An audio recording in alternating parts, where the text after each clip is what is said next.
Olá, hoje a gente vai mergulhar fundo em um documento que, olha, tá dando o que falar. O edital recém-lançado para o concurso da Secretaria da Fazenda do Pará, a Cefaspa. E os números iniciais já são de cair o queixo, né? Totalmente. A gente está falando de 642 vagas no total e um salário inicial que, no papel, já passa dos R$ 16.600. É muita coisa. Pois é. E a nossa missão aqui hoje é justamente essa, ir além desses números de manchete. A gente vai, virar esse edital do avesso para descobrir o que essa chance realmente representa. O que tá nas entrelinhas, né? E qual é o tamanho real do desafio. Exatamente. Vamos analisar a estrutura, o perfil da banca Fadesp e, claro, o que o concurso anterior, o de 2021, pode ensinar pra gente sobre o que vem por aí. Certo. Então vamos começar pelo que chama a atenção de todo mundo logo de cara, o número de vagas. O edital fala em 286 vagas imediatas e mais 356 para cadastro de reserva. Isso, e a divisão principal é entre a chamada área fim, que são os cargos de auditor e fiscal, e a área meio, com vários cargos de analista. E aqui já tem um ponto que, para mim, merece uma análise. Esse cadastro de reserva com mais de 350 pessoas, isso não é só para constar, sabe? Não é um número simbólico. De jeito nenhum. Em concursos dessa magnitude, um cadastro tão robusto é um sinal muito claro de que o órgão precisa de muito mais gente do que as vagas imediatas sugerem. A expectativa é chamar muita, mas muita gente mesmo, ao longo da validade do concurso. Que geralmente é de 2 anos, prorrogável por mais 2, né? Isso mesmo. Quem fica bem classificado, mesmo que fora das vagas, tem uma chance real de ser nomeado. É quase como uma segunda chance já planejada. E falando em planejamento, vamos falar do bolso. O documento oficializa um salário inicial de R$ 16.659,63 para auditor fiscal e R$ 13.161,11 para fiscal de receitas. Exato. E para os analistas, o base é de R$ 3.104,35. Mas eu estava lendo o documento e tive a impressão de que esses números não contam nem metade da história, certo? Não contam mesmo. Esse é talvez o ponto mais importante que a gente precisa discutir. O que todo mundo tem que entender é o conceito de remuneração real. Remuneração real. Ok. O valor do edital é a base, mas o salário que cai na conta é construído por várias camadas. Ele inclui o vencimento base, gratificação de escolaridade, um adicional de titulação e, a grande estrela dessa composição, a gratificação de produtividade. Peraí, vamos desmembrar isso. O adicional de titulação parece bem direto, né? O documento diz que é um bônus de 10% para quem tem especialização, 20% para o mestrado e 30% para o doutorado. É um belo incentivo. Mas essa gratificação de produtividade, como ela funciona na prática? É um valor garantido ou varia muito? Então, essa é a pergunta de ouro. A gratificação de produtividade está ligada às metas de arrecadação do Estado e ao desempenho do órgão. Por isso, ela é sim variável. Entendi. No entanto, na prática, pelo histórico de outros órgãos fiscais, ela costuma ter um patamar mínimo muito consistente e um teto que, eleva a remuneração a outro nível. Um recém-aprovado começa a receber de forma integral logo depois do período de adaptação. Nossa, isso muda completamente a perspectiva. Com um potencial financeiro desses, a pergunta é, quem pode concorrer a esses cargos? Os mais disputados são, sem dúvidas, da hora fim, né? Com certeza. São 50 vagas imediatas, mais 100 de cadastro para auditor fiscal e 100 vagas imediatas, mais 50 de cadastro para fiscal de receitas. E qual é o requisito? E aqui vem o detalhe que torna esses cargos um verdadeiro fenômeno nacional. O requisito de formação para os dois é nível superior em qualquer área. Qualquer área. Sério.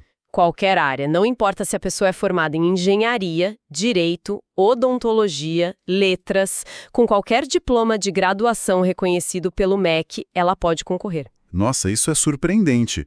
Então, um músico pode virar auditor fiscal? Qual é a lógica por trás disso? A gente sempre imagina alguém de contábeis, direito, economia. A lógica é que a fiscalização moderna exige muito mais do que um conhecimento técnico que a pessoa já traz. Esse conhecimento eles vão ensinar no curso de formação e no dia a dia. Ah, claro. O que eles buscam são pessoas com alta capacidade de raciocínio lógico, análise de dados, interpretação. E essas habilidades não são exclusivas de uma área, sabe? Isso democratiza a disputa e eleva muito o nível, porque atrai os melhores de todas as áreas. Faz todo sentido. E isso cria um contraste enorme com os cargos da área meio, imagino. Gigantesco. Para a área meio, a regra é a especificidade. Para o cargo de analista contábil, precisa ser formado em ciências contábeis, com registro no CRC. E para engenheiro, diploma em engenharia civil e registro no CREA. Exatamente. Cada cargo tem seu pré-requisito bem definido. Isso segmenta muito mais o público. Entendi. Então o universo de candidatos se divide drasticamente. Agora, vamos para o lado prático. Quem decidiu encarar o desafio precisa se organizar. O cronograma está aí. Inscrições de 13 de janeiro a 13 de fevereiro de 2026. As taxas são de R$ 104,19 para a área meio e R$ 114,19 para a área fim. E as datas cruciais? As provas, 22 e 29 de março de 2026. Isso. E um ponto logístico muito bom é que elas não serão aplicadas só em Belém. Vão ter provas também em Altamira, Itaituba, Marabá, Redenção e Santarém. O que facilita muito a vida de quem mora no interior. E a estrutura das provas, achei bem interessante. Para auditor e fiscal, a coisa é dividida em 2 fins de semana. Isso mesmo, e essa é uma decisão estratégica da banca que impacta toda a preparação. No dia 22 de março, o pessoal da área fim faz a prova de conhecimentos gerais. Aí tem uma semana inteira de respiro. Exato. E só no dia 29 vem a prova de conhecimentos específicos. Já a galera da área meio, os analistas, resolve tudo num dia só, gerais e específicos no mesmo domingo, 29 de março. Essa semana de intervalo para auditor e fiscal é uma bênção ou uma maldição? Fique imaginando a ansiedade. É um teste de estratégia e controle emocional por si só, né? O ideal não é tentar aprender matéria nova. É usar essa semana para uma revisão cirúrgica dos tópicos de maior peso. E para descansar, imagino, principalmente, recuperação física e mental. Muitos candidatos erram ao tentar virar noites estudando, chegam exaustos no segundo domingo e perdem a prova ali. É um jogo de resistência. E que resistência! Porque o volume de questões é, brutal. Para auditor, são 100 questões de gerais, mais 100 de específicos. 200 questões no total. Para fiscal, 85 de gerais e 100 de específicos. E para os analistas, 50 de cada, totalizando 100. 200 questões para auditor. Isso é uma maratona. A aprovação não é só sobre saber o conteúdo. De jeito nenhum. É sobre ter resistência, manter a concentração por horas, ter estratégia de prova, não gastar tempo demais numa questão. É um filtro que seleciona os mais bem preparados em todos os sentidos. E para encarar um desafio desse nível, o treinamento tem que ser muito específico. Não dá para simplesmente ler apostilas e torcer pelo melhor. Sem dúvida. É aqui que o estudo por questões se torna um grande diferencial. Fazer milhares de questões da banca, cronometrar o tempo, analisar os erros, é o que constrói a casca necessária para o dia da prova. Falando nisso, e essa é uma dica valiosa, para quem está nessa jornada e quer se preparar de verdade, entra agora em medicome.com.br, baixa o app e aproveita o maior banco de questões do Brasil, com provas anteriores de todas as instituições, questões comentadas, resumos práticos, aulas completas e flashcards prontos para revisar onde quiser. Exatamente. É o tipo de ferramenta que pode fazer toda a diferença.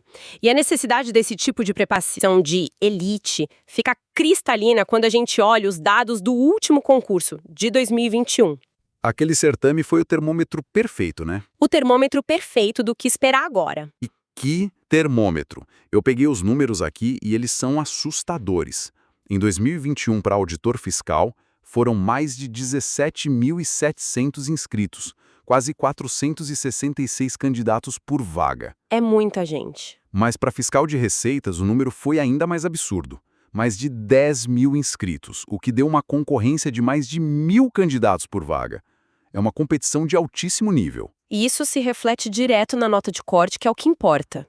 Em 2021, para ser aprovado dentro das vagas de auditor, foi preciso acertar 76,25% da prova. E para fiscal? 75,25%. Isso. Vamos traduzir isso para a realidade da prova de auditor, com 200 questões. Uma nota de 76,25% significa que o candidato precisava acertar pelo menos 153 questões. Só podia errar 47. A margem de erro é mínima. Perfeito.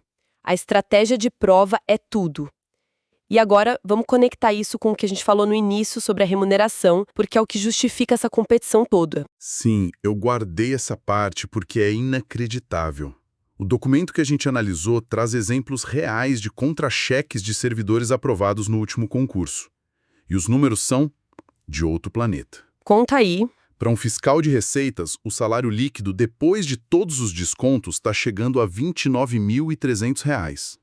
Para um auditor fiscal, o líquido bate R$ 31.400. É uma diferença brutal em relação ao valor inicial do edital. E a explicação está exatamente na soma daquelas parcelas que a gente mencionou: base, adicionais e principalmente a gratificação de produtividade no seu patamar máximo. É uma das carreiras mais bem remuneradas do serviço público brasileiro. Sem dúvida. E é o tipo de oportunidade que atrai gente muito preparada do país inteiro. Então, para a gente amarrar tudo, temos uma oportunidade com um número enorme de vagas, salários reais que são quase o dobro do anunciado e uma prova que é uma maratona de resistência. A síntese é essa. O concurso da Cefaz-PA é uma daquelas raras chances de mudar de patamar de vida, mas os dados mostram sem qualquer dúvida que não há o menor espaço para amadorismo. O sucesso exige um projeto, dedicação total e o uso das ferramentas certas. Excelente análise. E para a gente fechar, vamos deixar uma última reflexão, um pensamento para quem nos ouviu até aqui. Claro. O documento traz um dado interno da Cefaz que é muito revelador. O quadro ideal de servidores da secretaria seria de 600 auditores e 600 fiscais. E qual é a realidade hoje? Hoje, a realidade é de apenas 409 auditores e 249 fiscais. Existe um déficit estrutural gigantesco, especialmente no cargo de fiscal. Nossa, então a reflexão que fica é: considerando esse déficit e o número de vagas abertas, este concurso não é só sobre reposição. Ele representa o início de uma renovação profunda na administração tributária do Pará. A questão para se pensar é: qual será o impacto, nos próximos anos, dessa nova geração de servidores na arrecadação, na modernização e nas finanças de um dos estados mais estratégicos do Brasil?